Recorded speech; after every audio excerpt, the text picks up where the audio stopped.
আমরা মোটামুটি কম বেশ সবাই জানি বর্তমান হচ্ছে কি 2024 সাল, কিন্তু আমরা এটা অনেকে জানি না যে বর্তমানে যে হিজরি মাস চলতেছে এই মাসটার নাম কি এবং এই সনের নাম কি, এটা আমরা অনেকে জানি না। আপনারা বলতে পারবেন বর্তমানে অলরেডি কিন্তু মহরম মাস শুরু হয়ে গিয়েছে, আজকে 5 তারিখ। তো মাসের নাম না মহরম, কিন্তু বর্তমানে যে হিজরির সন চলতেছে এটার নাম কি বলেন তো? কত সন চলতেছে কেউ বলতে পারবেন? বর্তমানে যে হিজরি সন চলতেছে সেটা হচ্ছে 1446 হিজরি। কত হিজরি? 1446 হিজরি চলতেছে। কিন্তু আমরা এটার কোনো খোঁজখবরে রাখছি না, শুধু আমরা কেবল ইংরেজি মাসটাই খেয়াল করি। কথা ঠিক কিনা? খ্রিস্টাব্দ যে খ্রিস্টানদের যে তৈরি করা যে ব্যানার, সেই ব্যানার আমরা হিসাব করে চলতেছি। অথচ এই হিজরি সন আপনি যদি গণনা না করে চলেন তাহলে আপনি চলতে পারবেন না। কারণ হচ্ছে এই হিজরি সনের সাথে আমাদের রোজার সম্পর্ক, আমাদের হজের সম্পর্ক, আমাদের 2 ঈদ পালন করার উদযাপন করার সম্পর্ক, তারপর আমাদের শবে বরাত, শবে কদর এবং লাইলাতুন মিন নিসফি মিন শাবান এবং আশুরার রোজা, পাশাপাশি আরাফার রোজা, এই সব কিছু হিজরি সনের সাথে জড়িত। কথা ঠিক কিনা?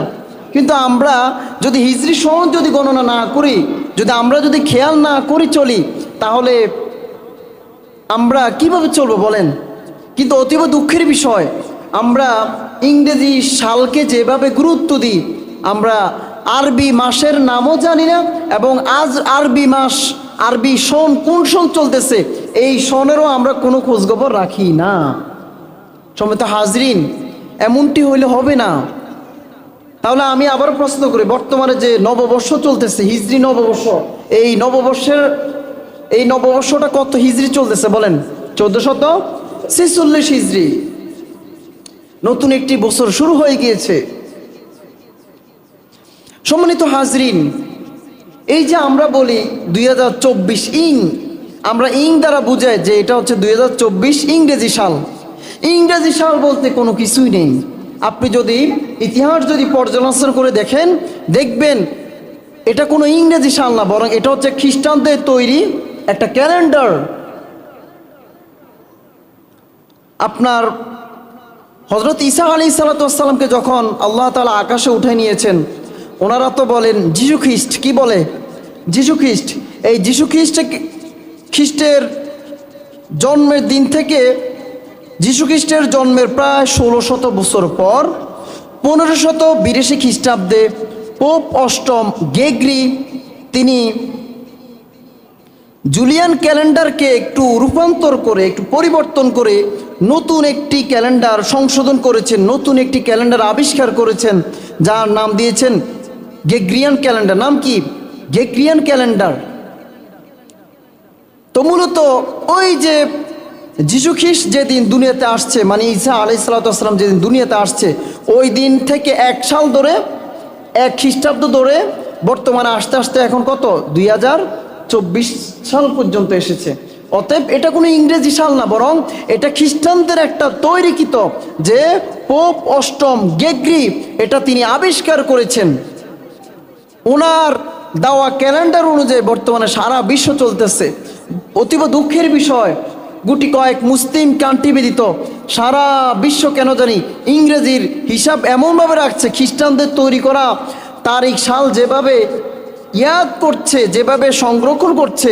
অতীব দুঃখের বিষয়, আমরা মুসলমান হয়েও কোন মাস চলতেছে এবং কত হিজরি সন চলতেছে এটাও আমরা জানি না এবং খোঁজখবর রাখার চেষ্টাও করি না। অথচ মুসলমানদের সমস্ত ইবাদত হচ্ছে হিজরি সনের সাথে সম্পর্ক। কথা ঠিক কিনা? আপনি যদি মনে করেন, যেমন আপনার সম্ভবত মার্চের 15 তারিখে 12 তারিখে রোজা শুরু হয়েছে। আপনি যদি মনে করেন যে আগামী বছর আগামী 12ই মার্চ রোজা রাখবো, আপনি কি এটা কি চাইলে কি পারবেন? আপনি বলবেন দূর, গত বছর তো 12ই মার্চ রোজা শুরু হয়েছে, তা আগের বছর 12ই মার্চ। না, বিষয়টা এমন না। বরং এই হিজরি সন হচ্ছে চন্দ্রের সাথে সম্পর্ক। কিসের সাথে বলেন? চাঁদের সাথে সম্পর্ক। চাঁদের হিসাব সাধারণত বছরে 354 দিনে 1 বছর। আর খ্রিস্টানদের তৈরি বা চন্দ্র হিসাবে, সূর্য হিসাবে 365 দিনে 1 বছর। কত? 365 দিনে 1 বছর। অথচ চাঁদের হিসাবে 354 দিনে কত হয়? 1 বছর হয়। প্রায় 11 দিন ব্যবধান। দেখা গেছে প্রতিটা বছর ব্যবধান হতে হতে দেখা গেছে আমরা কখনো রোজার মাস দেখি, রোজা কখনো দেখি একবারে বর্ষাকালে রোজা আসে, কথা ঠিক কিনা? রমজান মাসে রোজা আসে। আবার কখনো দেখি মনে আসেন অনেক বছর আগে একেবারে শীতার্ত দিনে রোজা আসছে। আবার অনেক সময় একেবারে কুয়াশা জর্জরিত অবস্থা রমজানের রোজা এসেছে, কথা ঠিক কিনা? কেউ যদি গায়ের যুদ্ধে বলে যে মার্চ মাসে আমরা এই বছর রোজা পালন করছি, আগামী বছরও মার্চ মাসে রোজা পালন করবো, তাহলে কি হবে? গায়ের জোর দিয়ে কোনো কিছু হবে নাকি? এই জন্য সম্মানিত হাজরিন, আরবি মাস, আরবি এখন কোন মাস চলতেছে, কত হিজরি সন চলতেছে, এটি আমাদেরকে গণনা করা দরকার আছে কিনা বলেন? অবশ্য আছে, নতুবা আমরা কোনো ইবাদত বন্দিগি, কোনো ধর্মকর্ম পালন করতে পারবো না। কারণ আমাদের এই ধর্মকর্ম সব কিছু চাঁদের সাথে সম্পর্ক, চাঁদের সাথে সম্পর্ক। আপনি কি একদিন আগে রোজা রাখা শুরু করেন, নাকি যেদিন চাঁদ উদিত হয় সেদিন রাত্রে আমরা রোজা রাখি? বলেন, যেদিন চাঁদ উদিত হয় সেদিন আমরা রোজা রাখি। এই যে শবে বরাত, লাইলাতুন নিসফি মিন শাবান, শাবান মাসের 14তম দিবাগত রাত্রেতে তো আমরা শবে বরাত পালন করি, কথা ঠিক কিনা? আপনি কি চাইলে অন্যদিন পালন করতে পারবেন না? এই যে শবে কদর, সব কিছু আমাদের চাঁদের সাথে রিলেটেড। এই জন্য আমরা অ্যাজ এ মুসলিম হিসাবে আমাদের প্রত্যেকের জানা উচিত এখন কোন মাস চলতেছে, এখন কোন হিজরি সাল চলতেছে, এটা আমাদের প্রত্যেকের জানা রাখা দরকার। সম্মানিত হাজির, বর্তমানে আমরা খ্রিস্টাব্দ মানে খ্রিস্টানদের তৈরিকৃত ব্যানার শুধু যে আমাদের ইহকালীন জগতে ব্যবহার করছি বিষয়টা এমন না, অনেকে আমরা পরকাল জগতে ব্যবহার করি। বলে এটা কেমন কথা? অনেকে ওই যে আপনি গোরস্থানে যাবেন, দেখবেন সেখানে লেখা আছে মৃত্যু হচ্ছে 2023 সালের 24 অক্টোবর, কথা ঠিক কিনা? কিন্তু আরবি হিজরি সনটাও লেখারও আমাদের সুযোগ নেই। অর্থাৎ ফরকাল মানে গোরস্থানও আমরা ওটা ব্যবহার করি, খ্রিস্টানদের বানানো যে ক্যালেন্ডার সেটা আমরা হিসাব করে চলে। কিন্তু আমরা মুসলমান হিসেবে আমাদের যে হিজরি সন, আমাদের যে ইসলামিক যে ক্যালেন্ডার, মুসলমানের যে পার্সোনাল যে একটা ক্যালেন্ডার আছে হিজরি সাল, সেটাকেও আমাকে আপনাকেই রাখতে হবে, মনে রাখতে হবে। যাই হোক, আলোচনা করছিলাম যে ইংরেজি যে সাল অর্থাৎ 2024 সাল এটা কিভাবে আসছে সেটা নিয়ে আলোচনা করছি।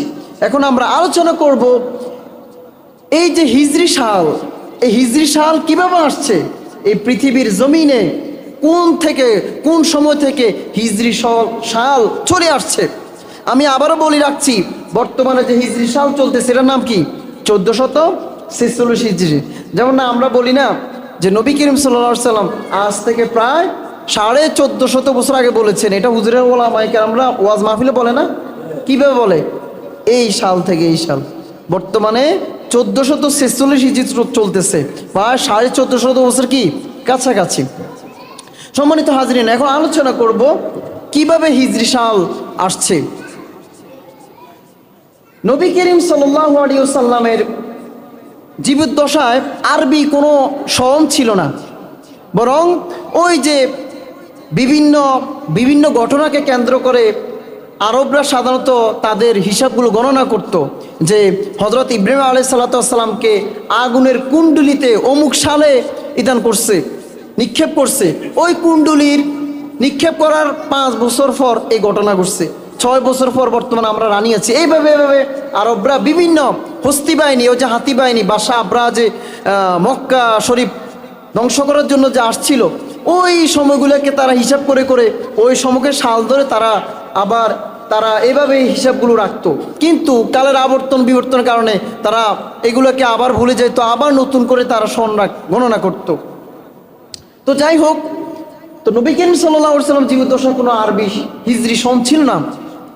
এখন নবী করিম সাল্লাল্লাহু আলাইহি ওয়াসাল্লামের সাহাবী হযরত ওমর ফারুক রাদিয়াল্লাহু তাআলা আনহু, যিনি ছিলেন ইসলামের দ্বিতীয় খলিফা, যিনি অর্ধ পৃথিবী রাজত্ব করেছিলেন, হযরত ওমর ফারুক রাদিয়াল্লাহু তাআলা আনহুর জামানায় তিনার একজন গভর্নর ছিলেন, যার নাম হচ্ছে আবু মুসা আল আশআরি। তো হযরত ওমর রাদিয়াল্লাহু তাআলা আনহু আমলে ইরাকের যে বসরা নগরীর যিনি গভর্নর ছিলেন তার নাম কি? আবু মুসা আল আশআরী রাদিয়াল্লাহু তাআলা আনহু, এই আবু মুসা আল আশআরী রাদিয়াল্লাহু তাআলা আনহু হযরত ওমর রাদিয়াল্লাহু তাআলা আনহুকে একবার চিঠি লিখলেন যে, ওহে খলিফাতুল মুসলিমিন, আমিরুল মুমিনিন, আপনি যে আমার কাছে একটা যে চিঠি প্রেরণ করলেন, এটা এই চিঠির মধ্যে লেখা ছিল শাবান মাস। কোন মাস? শাবান মাস। কারণ আগের জমানা তো ওই যে কোনো ওই যে বর্তমানে না কার্গো আছে, গাড়ি আছে, আপনার এই যে সুন্দরবন কুরিয়ার সার্ভিসের মাধ্যমে 24 ঘন্টার মধ্যে আপনি মাল যে জায়গা থেকে প্রেরণ করবেন সেটা আপনার কাছে দ্বারস্থ একবার কাছে চলে আসবে মাত্র 18 ঘন্টার ভিতরে, 24 ঘন্টার ভিতরে। আগে তো এমন ছিল না। তো হযরত ওমর রাদিয়াল্লাহু তাআলা একটা ফরমান জারি করলেন, একটা চিঠি লিখলেন, একটা বসরার গভর্নর আবু মুসা আল আশআরীর বড় একটা চিঠি লিখলেন। ওই চিঠির মধ্যে শুরু লেখা ছিল শাবান মাস। তো এটা বুঝতে বুঝতে অনেক মাস লেগে গিয়েছিল। তখন উল্টা আবু মুসা আল আশআরী রাদিয়াল্লাহু তাআলা ওমর রাদিয়াল্লাহু তাআলাকে চিঠি লিখলেন যে, ওই খলিফাতুল মুসলিমিন, আপনি যে চিঠি লিখলেন, একটা যে ফরমান জারি করছেন এই চিঠির মধ্যে বসরাবাসীদের প্রতি একটা ফরমান জারি করার জন্য, এটা কোন বছরের? কি গত বছর চিঠি, না তার আগের, না কি আসুক বিসুক, নাকি আগামী বছর আমি এই ফরমান জারি করব? কোনো তো সাল লেখা নাই, শুধুমাত্র শাবান মাস লেখা। তো রাষ্ট্রীয় বিভিন্ন কার্যে তখন আবু মুসা আল আশআরী যখন এই কথাটা বললেন, তখন ওমর রাদিয়াল্লাহু তাআলা চিন্তা করতে লাগলেন, হায় রে, আসলে তো ঠিক। তো যেহেতু চিঠিগুলো যেতে যেতে ওমর রাদিয়াল্লাহু তাআলার জমানা প্রায় অর্ধ পৃথিবী তিনি রাজত্ব করছিলেন, এবং ওনার মদিনা থেকে শুরু করে পৃথিবীর একবার আনাচে কানাচে অনেক দূর দূরান্তে তিনি খেলাফত বিস্তৃতি করেছিলেন। তো এমত অবস্থা সনের প্রয়োজন ছিল, অর্থাৎ কত সন চলতেছে। তো যাই হোক, হযরত ওমর ফারুক রাদিয়াল্লাহু তাআলা আনহু জলিলে কত সাহাবায়ে কেরামদেরকে নিয়ে একটা বৈঠক, একটা পরামর্শের ডাক দিলেন। তো সবাই বলতে লাগলো যে, আমাদের তো একটা নিজস্ব একটা ক্যালেন্ডার দরকার, নিজস্ব একটা সন দরকার, যেটার মাধ্যমে আমরা গণনা করব, এক থেকে শুরু করব, এবং যে সাল থেকে আমরা আমাদের সাল গণনা করার মাধ্যমে আমরা রাষ্ট্রের বিভিন্ন কার্যাবলী সমাধান করব। তখন কোনো সাহাবায়ে কেরাম বলতে লাগলেন, এই যে পারস্য এবং রোমানদের যে ক্যালেন্ডার আছে, আমরা ওটা হিসাব করলেই তো চলে। আবার অন্য সাহাবায়ে কেরাম বেটে দেওয়া শুরু লাগলো, না, আমরা কেন তাদের সাল গণনা করব। তো যাই হোক, বিভিন্ন জনে বিভিন্ন পরামর্শ দিতে লাগলেন। হযরত সাদ রাদিয়াল্লাহু তাআলা বললেন যে, নবী করিম সাল্লাল্লাহু আলাইহি সাল্লাম যেদিন দুনিয়াতে আসছে ওই দিন থেকে আমরা ওই দিনকে এক হিজরি সন ধরে আমরা হিসাবে এভাবে শুরু করতে পারি। আবার কেউ পরামর্শ দিলেন, নবী করিম সাল্লাল্লাহু আলাইহি সাল্লাম যেদিন নবুয়ত প্রাপ্ত হলেন সেদিন থেকে আমরা হিজরি সাল এক গণনা করে হিসাব নিকাশ শুরু করে দিতে পারি। আবার কেউ বললেন, না, নবী করিম সাল্লাল্লাহু আলাইহি সাল্লাম যেদিন মৃত্যুবরণ করলেন সেদিন থেকে আমরা আরবি হিজরি সন এক ধরে গণনা শুরু করতে পারি। আবার কেউ বলতে লাগলেন, না, হযরত আলী রাদিয়াল্লাহু তাআলা পরামর্শ দিলেন, নবী করিম সাল্লাল্লাহু আলাইহি সাল্লাম যেদিন মক্কা ছেড়ে মদিনা চলে গেলেন, হিজরত করলেন, ওই দিন থেকে মনে হয় আমরা হিজরি সনকে এক সাল ধরে যদি গণনা করি তাহলে আমার মনে ভালো হবে। হযরত ওসমান, যেহেতু ওমর রাদিয়াল্লাহু তাআলা ছিলেন ওই সময় খলিফাতুল মুসলিমিন, প্রেসিডেন্ট, তার কাছে এই পরামর্শটা ভালো লাগলো। হ্যাঁ, যে কুফর শিরক বেদাতের বিরুদ্ধে হক বাতিলের ফারাক হয়েছিল এই হিজরি সালের মধ্য দিয়ে। এই হিজরতের মাধ্যমে কুফর শিরক এবং হক বাতিলের মধ্যে একটা দ্বন্দ্বের ফারাক হয়েছিল। কারণ নবী করিম সাল্লাল্লাহু আলাইহি সাল্লাম দীর্ঘ 13টি বছর লাঞ্ছনা গঞ্ছনা নির্যাতন স্ট্রিম রুলার নবী করিম সাল্লাল্লাহু আলাইহি সাল্লাম এবং সাহাবায়ে কেরামদের প্রতি নির্যাতনের স্ট্রিম রুলার প্রায় 13টি বছর তারা মক্কার কাফেররা করিয়েছিল, তাদেরকে বিভিন্নভাবে কষ্ট দিয়েছিল। তো এই যেহেতু মক্কা জন্মভূমি ত্যাগ করে যেহেতু মদিনা চলে গেছে, বিশাল একটা এখানতে ঘটনা। এই জন্য আমার মনে হয় আমরা নবী করিম সাল্লাল্লাহু আলাইহি সাল্লাম যেদিন মক্কা থেকে মদিনা চলে গেলেন, হিজরত করলেন, ওই দিন থেকে আমরা যদি আরবি হিজরি সাল 1 থেকে যদি গণনা করি তবে মনে ভালো হবে। তো যাই হোক, সবাই আলী রাদিয়াল্লাহু তাআলা এই প্রস্তাবটা মেনে নিল। সেখান থেকে ওই যে নবী করিম সাল্লাল্লাহু আলাইহি সাল্লাম যেদিন মক্কা থেকে মদিনা চলে গেলেন সেদিন থেকে হিজরি 1 সাল ধরে বর্তমানে আসতে আসতে কত সাল চলতেছে বলেন? 1446 হিজরি বর্তমানে চলতেছে। তো যাই হোক, খলিফাতুল মুসলিমিন হযরত ওমর রাদিয়াল্লাহু তাআলা আনহু বললেন যে যাই হোক, আমরা হিজরি সন ধরেছি, হিজরতের নবীর হিজরতের মধ্য দিয়ে আমরা হিজরি সন এখান থেকে এক ধরেছি। এখন আমরা আরবি মাস তো 12টি, কয়টি মাস বলেন? 12টি মাস। এই 12টি মাসের মধ্য থেকে আমরা কোন মাসকে আগে গণনা করব? তার আগে বলে রাখি, আল্লাহ তাআলা সূরা তাওবার 36 নম্বর আয়াতে ইরশাদ করেন, ইন্না ইদ্দাতাশ শুহুরি ইনদাল্লাহি 12 শাহরা ফি কিতাবিল্লাহি ইয়াওমা খালাকাস সামাওয়াতি ওয়াল আরদা মিনহা আরবাআতুন হুরুম যালিকাদ দীনুল কাইয়্যিম।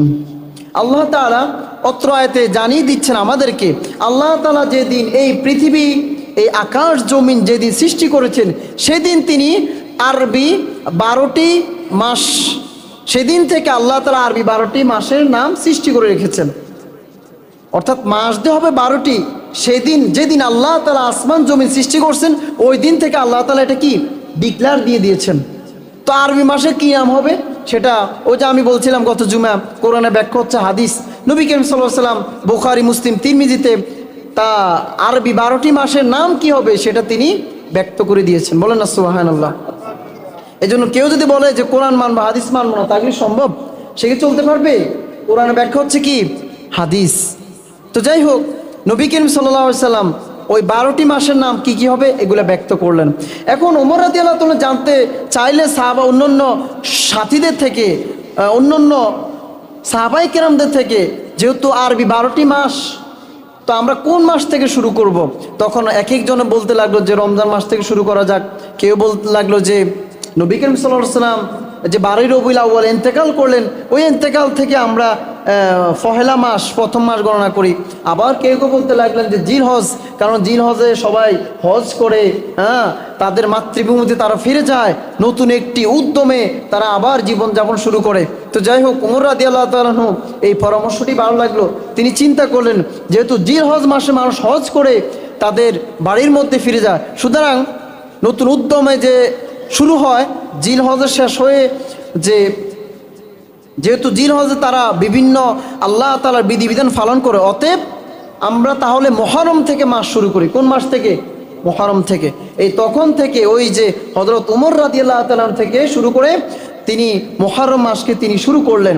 এই মুহররম মধ্য দিয়ে আমাদের 12টি মাসের যে হিসাব, যে সিরিয়াল তিনি নির্ণয় করলেন। সেই আরবি 12 মাসের নাম তো আমরা অনেকেই জানি না। আমরা কি জানি না। কিন্তু যদি বলি ভাই জানুয়ারি, ফেব্রুয়ারি, মার্চ, এপ্রিল বলেন, আরে বাপরে, একেবারে চোখ বন্ধ করে বলে ফেলতে পারবো, কথা ঠিক কিনা? কিন্তু মুহররম, সফর, রবিউল আউয়াল, তারপরে কি আর বলতে পারবে না? ঠিক নেই। এই হলো অবস্থা। মুহররম, সফর, রবিউল আউয়াল, রবিউল সানি, জামাদিউল উলা, জামাদিউল উখরা, রজব, শাহবান, রমজান, শাওয়াল, জিলকদ, জিলহজ। এই হচ্ছে আরবি 12টি মাসের নাম। তো যাই হোক, মোটামুটি আমরা তাহলে সংক্ষিপ্ত আকারে জানতে পারলাম যে আরবি হিজরি সন কোথা থেকে আসছে, কথা ঠিক কিনা? এবং মুহররম মাসের উৎপত্তি বা যে সিরিয়াল যে মেন্টিং হযরত ওমর রাদিয়াল্লাহু তাআলা আনহু খেলাফত থেকে শুরু করে অদ্যাবধি পর্যন্ত এইভাবে আসছে। সম্মানিত মুসলিম বৃন্দু, নবী করিম সাল্লাল্লাহু আলাইহি সাল্লাম 40 বছরে নবুয়ত প্রাপ্ত হলেন। এই নবুয়ত প্রাপ্ত হওয়ার পর, নবুয়ত প্রাপ্ত হওয়ার আগে তিনি সবার কাছে আলামিন হিসেবে পরিচিতি ছিলেন। সবার কাছে তিনি একেবারে ভালো মনের মানুষ ছিলেন, সবার কাছে একেবারে হীরার টুকরা ছিলেন। কিন্তু যখনই তিনি নবুয়ত প্রাপ্ত হলেন, যখনই তিনি ওই যে পাহাড়ের উপরে উঠে যখন তিনি বললেন ইয়া সাবাহ, ইয়া সাবাহ, সাবধান সাবধান, অর্থাৎ সবাইকে তিনি যখন ডাকলেন গোত্রের নাম ধরে ধরে, যখনই সবাই আসার পরে তিনি বললেন যে আমি তোমাদেরকে সুসংবাদ দিচ্ছি, এই প্রতিমার পূজা করো না, বরং তোমরা কুলু লা ইলাহা ইল্লাল্লাহ দাখালাল জান্নাহ, বরং তোমরা একমাত্র আল্লাহর ইবাদত করো, আল্লাহ ছাড়া আর কোনো কি নাই, শরীক নাই, আল্লাহই হচ্ছেন একমাত্র রব। তখনই আবু লাহাব বলতে লাগলো, মা লিহাযা জামাতানা আলিহাযা জামাতানা, ও মুহাম্মদ, আমাদেরকে এই জন্যই তুমি এখানে একত্রিত করছো, তাব্বাল্লাকা, তুই ধ্বংস। এভাবে গজব দিছে কে? আপন চাচা। তখন নবী মুহাম্মদ কি ধ্বংস হয়েছে নাকি তারা আবু লাহাব ধ্বংস হয়েছে? বলেন, আবু লাহাব এবং তার স্ত্রী সুদ্দার ধ্বংস হয়ে গিয়েছে। তাদের এই ধ্বংসের বিষয়ে আল্লাহ তাআলা একটা সূরা নাজিল করেছেন। বলেন তো ওই সূরার নাম কি? তাব্বাত ইয়াদা আবি লাহাবি ওয়া তাব। আল্লাহ নিজে বলেছে, আবু লাহাব, তুই এবং তোর স্ত্রী ধ্বংস হোক, ধ্বংস হোক। তারা এমন ধ্বংস হয়েছে, তার যে ছেলে সন্তান, এদের যে অবনতি হয়েছে যেটা বলার মতো না। এই জন্য সেদিন আবু লাহাব নবীকে এই কথা বলেছিল। সম্মিলিত হাজরিন, তো বলতেছিলাম দীর্ঘ 13টি বছর মক্কার জমিনে দাওয়াত দেওয়ার পর এই ঈমান আনয়ন করার কারণে নবী করিম সাল্লাল্লাহু আলাইহি সাল্লামের দাওয়াতে যারা ঈমান এনেছে তাদেরকে জালিমরা তাদেরকে এমনভাবে জুলুম করা শুরু করলো, তাদেরকে একেবারে নির্যাতনের স্টিম রুলার চালাতে লাগলো। তখন সাহাবায়ে কেরাম এই ঈমান আনয়ন করার কারণে তারা অনেক নির্যাতনের স্টিম রুলারের শিকার হয়েছেন, অনেক জর্জরিত হয়েছেন, অনেক তাদেরকে ঘর বাড়ি ছাটা করা হলো, তাদেরকে ঘর থেকে বের করে দেওয়া হলো, তাদের সাথে সামাজিকভাবে বয়কট করা হলো, তাদেরকে একটা ওই যে পাহাড়ের মধ্যে উঠিয়ে 3 বছর তাদেরকে অবরুদ্ধ করা হয়েছিল, যেখানে নবী করিম সাল্লাল্লাহু আলাইহি ওয়াসাল্লামও ছিলেন। আল্লাহু আকবার। এই ঈমান আনয়ন করার কারণে তাদের থেকে সামাজিক, অর্থনৈতিক সকল ধরনের তাদেরকে অবরোধ করে দেওয়া হয়েছিল। তারপরও সাহাবায়ে কেরাম ঈমান থেকে এক চুল, এক পশমও তারা পিছপা হন নাই। সম্মানিত হাজরিন, আমি আপনি ঈমান আনয়ন করার কারণে কি কষ্টটা বোধ করেছি বলেন, কি যন্ত্রণা পেয়েছি। কেউ কি আমাকে গালা দিয়েছে? কেউ কি কাউকে দাওয়াতি কাজ করতে গিয়ে কেউ কি আমাকে থাপ্পড় দিয়েছে? আমি কি সামান্য রক্ত ঝরেছি? না, বরং রক্ত ঝরা তো দূরের কথা, এই সমস্ত হক কথা বলবে যে খাইছে না হুজুর, তো রাজনীতি আলোচনা করে, কথা ঠিক কিনা? না, সাহাবায়ে কেরাম ঈমান আনয়ন করার কারণে তারা আল্লাহ তাআলার আদেশে তাদের ঘর বাড়ি সব কিছু ভিটামাটি ত্যাগ করে তারা মক্কা থেকে মদিনায় হিজরত করেন। বলেন আল্লাহু আকবার। ঈমান আনয়ন করার কারণে তারা সব কিছু ত্যাগ করলেন। আমি আপনি ঈমান আনয়ন করার কারণে কয়দিন কষ্ট পেয়েছি? কোনো কিছু কি ত্যাগ করা লাগছে? না, বরং আপনি মুসলমান ঈমান এনেছেন, যখন আমি আপনাকে বলি ভাই নামাজ পড়েন, আপনি আমাকে গালি দেন, আইরে কিরে কবে মোল্লা হইলি, বাপ রে বাপ, এ হলো আমাদের ঈমানের অবস্থা, কথা ঠিক কিনা? সমস্ত মুসলমান হাতে হাত রেখে এদেশে নাস্তিকদের বিরুদ্ধে জাফিয়ে পড়ার কথা ছিল, যারা কোরআন হাদিসের বিরুদ্ধে যখন কথা বলে, যারা নবী করিম সাল্লাল্লাহু আলাইহি সাল্লামকে যারা টিটকারি করে, যারা ইসলাম বিরোধী আইন যখন করতে যায়, ওটার বিরুদ্ধে প্রতিবাদ করা দরকার ছিল, কিন্তু না, দেখা গেছে হুজুরেরা প্রতিবাদ করে ওনারা ছাইয়ে থাকে, বরং আবার মানে বিক্ষোভ মিছিল দিতে গেলে ওনাদের ডান্ডা সাজা পাঠায়, কথা ঠিক কিনা? তা আপনিও তো মুসলমান, আপনি কাদেরকে মারতেছেন? আপনারও তো ছিল রাজপথে ওই যে নাস্তিকদের বিরুদ্ধে কথা বলা, যারা আমার রাসূলকে গালি দিয়েছে, যারা রাসূলকে বলেছে কুলাঙ্গার, নারী লিপসা, যারা নবী করিম সাল্লাল্লাহু আলাইহি সাল্লামের কার্টুন সাবি ছিল, যে ফ্রান্সের যে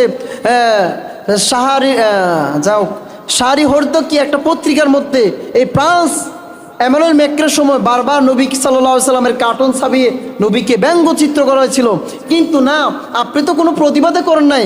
যে সমস্ত মুসলমানদের সামান্য ঈমানের জোর আছে, যারা প্রতিবাদ করতে যায়, আপনিও তাদেরকে তুচ্ছ হ্যাকারত করেন, কথা ঠিক কিনা? অথচ আপনিও তো মুসলমান। তাহলে বুঝে গেছে আমাদের ঈমান অবস্থা কি, খুবই খারাপ। সাহাবায়ে কেরাম ঈমানকে তারা ছাড়েননি, ঘর বাড়ি ত্যাগ করেছেন, সব কিছু ত্যাগ করেছেন, তারপরে ঈমান ছাড়েননি তারা। তো যাই হোক, এই হচ্ছে এই হিজরি সনের মধ্যে দিয়ে যেহেতু বিশাল একটা কুফর শিরিক এবং হক বাতিলের মধ্যে, যেহেতু হক বাতিলের মাঝে যেহেতু দ্বন্দ্বের যে স্পষ্ট হয়েছে, হক বাতিল কারা হক কারা বাতিল যেহেতু ফারাক হয়েছে, এই জন্য আরবি সন এই হিজরি সন থেকে এক ধরে বর্তমানে 1446 সাল পর্যন্ত চলে আসছে, এবং আমাদের যে আরবি সন যে সন ওটা ওখান থেকে শুরু হয়েছে, কথা ঠিক কিনা?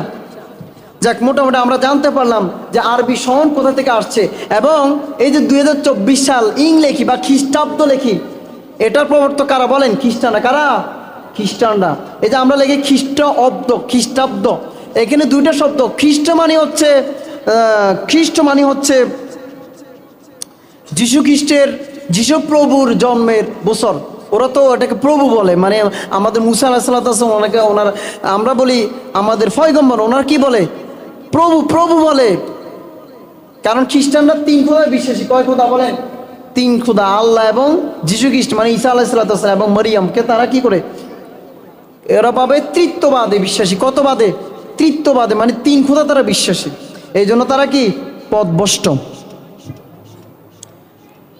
বলতেছিলাম খ্রিস্ট মানে হচ্ছে আমাদের প্রভু যে এই বছরে জন্মগ্রহণ করছে, আর অব্দ মানে আজ পর্যন্ত, মানে ওই যে দিন ঈসা আলাইহিস সালাম জন্মগ্রহণ করছেন ওই দিন থেকে তারা 1 সাল ধরে, খ্রিস্টাব্দ 1 ধরে বর্তমানে 24 সাল আসছে, 24 সাল পর্যন্ত ওই সময় থেকে বর্তমানে কত, অর্থাৎ যিশু খ্রিস্ট যেদিন ওনাদের থিওরি অনুযায়ী যেদিন মারা গিয়েছিল ওই দিন থেকে বর্তমানে 2000 কত সাল, 24 সাল চলে আসছে।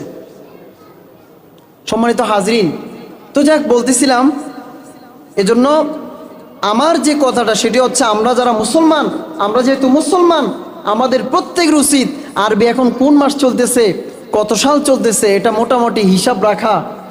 তবেই তো আমরা আমাদের ধর্মকর্ম ঠিক মতো পালন করতে পারবো। এখন কথা হচ্ছে আমরা বর্তমান যে সময় চলতেছে শুক্রবার, অনেক মুসলমানরা, অনেক আল্লাহর বন্দারাও শুক্রবারে নামাজ পড়ে না। এটা আপনারা বিশ্বাস করেন? এই যে গ্রামে গঞ্জে যারা কন্টিনিউ নামাজ পড়ে না, মোটামুটি তারা শুক্রবারে নামাজ পড়তে বাধ্য। কারণ কি? ও মা গো মা, আমার প্রতিবেশী কি বলবে, হায় রে খাইছে না রে, আমি যদি মসজিদে না যাই তাহলে তো বলবে কি রে অমুক আজকে মসজিদে আসে নাই কেন, বোধ থেকে খোঁজখবর নিবে, আরে উনি তো ঘুমিয়েছে, তখন কেউ খাইছে না রে, জানলে তো সমস্যা আছে, আর একটু মসজিদে যাই না, শুক্রবার হলে তো একটু সেজদা মজা দিয়ে আসি, কথা ঠিক কিনা? কিন্তু যারা শহরে থাকে, আমি দেখেছি, আমি কুমিল্লা ম্যাচ ছিলাম, লাকসাম ছিলাম ম্যাচে অনেক বছর। তো অনেকে শুক্রবারে নামাজ পড়ে না, বিশেষ করে আবুল খায়ের ফ্যাক্টরিতে যারা চাকরি করে, এই কিছু আল্লাহর বান্দারা শুক্রবার নামাজ পড়ে না। বাস কোথায় লুঙ্গি, কোথায় কি নাক ডাকি ঘুমায়, ওনারা নামাজ পড়তে যায় না। এটা কারণ কি জানেননি? ওনারা চিন্তা করে আমরা তো পুরো সপ্তাহ নামাজ পড়ি না, অতএব শুক্রবারে হাজিরা দিই কী লাভ।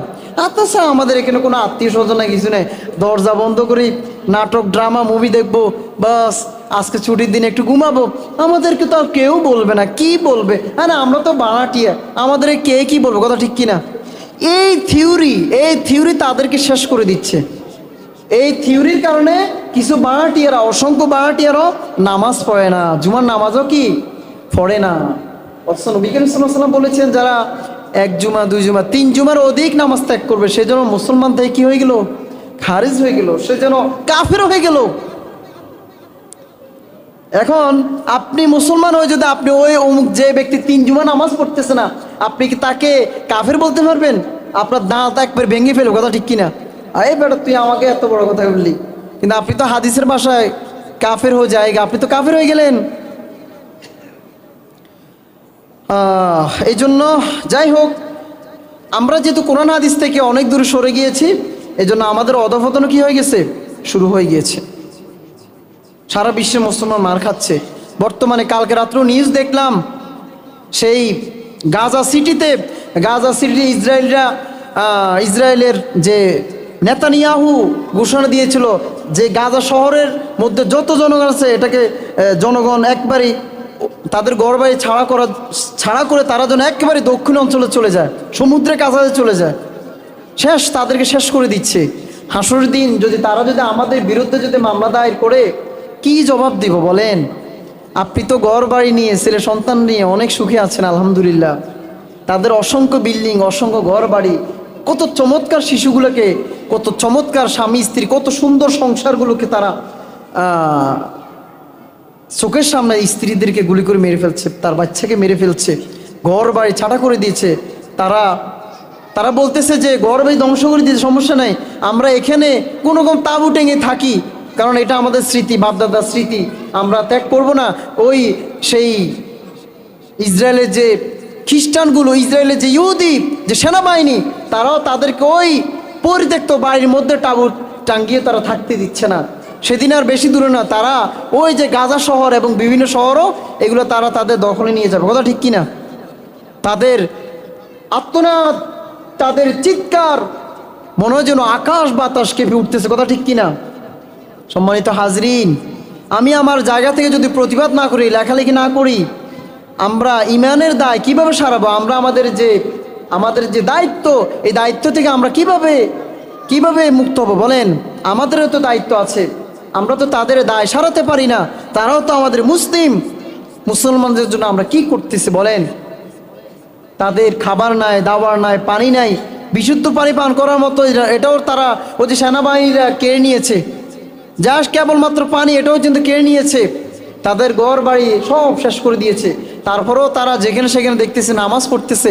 অথচ আল্লাহ তাআলা আপনাকে এখনো বিটামাত্রি আপনার বন্যা এসে আপনার এখন ঘর বাড়ি ডুবে যায়নি, এখনো আপনার গবাদি পশু আছে, এখনো আপনার ব্যাংক ব্যালেন্স আছে, এখনো আল্লাহ তাআলা আপনাকে বাঁচিয়ে রেখেছেন। আপনি আল্লাহকে সেজদা দিয়েছেন? সেজদা দেন নাই। সেজদা দিতেছেন? আল্লাহর হুকুম পালন করতেছেন না। কি জবাব দিবেন আল্লাহ তাআলার কাছে? সপ্তাহে একদিন এসে হাজিরা দিবেন, অন্যদিন নামাজ পড়বেন না? আল্লাহ তাআলার সামনে কিভাবে দাঁড়াবেন বলেন? সম্মানিত হাজরিন, যেটা আমার বলার কথা, নতুন একটি হিজরি সন শুরু হয়ে গিয়েছে। গত বছর ছিল 1443 হিজরি, 45 হিজরি, বর্তমান হচ্ছে 1446 হিজরি। আরে মুসলমানের নতুন একটি বছর শুরু হওয়া এটা কোনো আনন্দের বিষয় নয়, বরং তার জীবন থেকে একটি বছর খসে পড়ে গিয়েছে, চলে গিয়েছে। বরং তাকে তো ক্রন্দন করার কথা ছিল, হায়রে কবরের হায়াত, কবরের দাফ আমার দিকে, আরও এক দাফ আমি কবরের দিকে এগিয়ে গিয়েছি। কথা ঠিক কিনা? কবরের দিকে আমি আরও এক দাফ এগিয়ে গিয়েছি, অতএব আমার জীবন থেকে একটি বছর খসে পড়ে গিয়েছে, আমি কবরের দিকে এগিয়ে যাচ্ছি। অতএব আল্লাহ গত বছর আমি অনেক অন্যায় করেছি, নামাজ পড়ি নেই ঠিক মতো, আপনার হুকুম পালন করতে পারি নাই। ও আল্লাহ, আমাকে মাফ করে দিন, আমি যেন আগামী বছর, এই বছর যেন ঠিক মতো যেন চলতে পারি, হুকুম আহকাম করতে আপনার হুকুম যেন পালন করতে পারি। সেই দোয়াটুকু আমাদের করা দরকার আছে কিনা বলেন? সম্মানিত হাজরিন, যেহেতু হিজরি সন শুরু হয়ে গিয়েছে, আসুন উই হ্যাভ টু চেঞ্জ। আমরা আমাদের জীবনকে একটু পরিবর্তন করি। আপনি কেন বুঝছেন না, কেন বুঝতেছেন না, কেন উপলব্ধি করতেছেন না? একটা বছর চলে যাওয়া মানে আমার আপনার জীবন থেকে একটি বছর শেষ হয়ে যাওয়া, এক দাফ কবরের দিকে এগিয়ে যাওয়া। অথচ আমাদের কোনো খবর নাই, আমরা গাফেল এবং উদাসীন হয়ে আছি, আমাদের কোনো খবর নাই। আমরা দুনিয়ার বিভিন্ন রং তামাশায় মত্ত হয়ে আছি, আখিরাতকে বেমালুম ভুলে গিয়েছি, মৃত্যুকে বেমালুম ভুলে গিয়েছি। অথচ এই মৃত্যু তো আমাদের জীবনের শেষ না। কথা ঠিক কিনা? মৃত্যুর পরে আমাদের আরেকটা জীবন আছে, ওই জীবনে আমাদেরকে পাই করে হিসাব দিতে হবে। কথা ঠিক কিনা সম্মানিত হাজরিন? সবাই যেন কথা বলতেছেন, মনোযোগ কোন দিকে? এই হাসো কেন, হাসতেছো কেন? মানে এখানে বয়ান করাই কঠিন হয়ে গেছে, আল্লাহ জানে। কেন মসজিদে আসেন আপনারা সপ্তাহের মধ্যে একদিন? যদি আসতেও শুক্রবার, দয়া করে একটু বয়ান শুনুন। যদি না, যেহেতু অন্যদিন আসে না, তো শুক্রবারে আসি আমার মনে হয় লাভ নাই, দরকার নাই। আপনার কবরে আপনি যাবেন, আমার কবরে আমি যাব। আর যদি আসতে হয়, দয়া করে এই মসজিদ হচ্ছে, আপনি মসজিদে আসছেন কি আল্লাহ রহমত পাওয়ার জন্য। এখন এই যে আপনি কথা বলেন, ফেরেশতারা আপনাকে লানত দিচ্ছে, তো এই লানত নিয়ে আপনি যদি মসজিদ থেকে বের হন, তো লাভ হলো কি বলেন? আমাকে বুঝান তো। আমরা কোনো কিছু এখন কর্ণপাত করি না, কি মানে আমার মাথায় ধরে না। কার ঘরে আপনি আসছেন বলেন?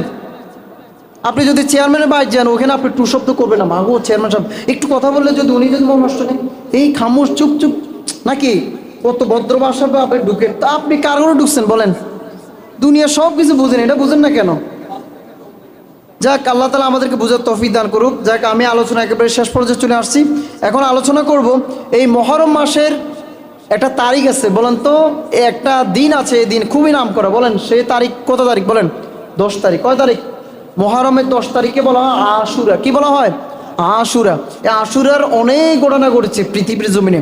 তার মধ্যে সবচেয়ে যে ট্র্যাজেডিপূর্ণ, যে মারাত্মক যে একটা ঘটনা ঘটেছে, সেটা হচ্ছে নবী করিম সাল্লাল্লাহু আলাইহি সাল্লামের মৃত্যুর 50 বছর পর নবী করিম সাল্লাল্লাহু আলাইহি সাল্লামের যে নাতি হুসাইনকে কারবালার ময়দানে মর্মান্তিকভাবে শাহাদাত বরণ করছে কয়েকজন মুসলমানের। কথা ঠিক কিনা?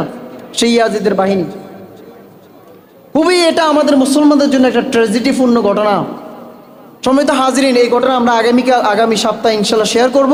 এখন আলোচনা করব নবী করিম সাল্লাল্লাহু আলাইহি ওয়াসাল্লাম বলেছেন যে সিয়ামু ইয়াউমি আশুরা আহতাসিবু আলাল্লাহি আইয়ুকাফিরা সানাতাল্লাতী ক্বাবলা, যে আশুরের দিনে যারা রোজা রাখবে আমি আল্লাহ তাআলার কাছে আশা করি বিগত এক বছরের গুনাহ আল্লাহ তাআলা মাফ করে দিবেন। বলেন না সুবহানাল্লাহ।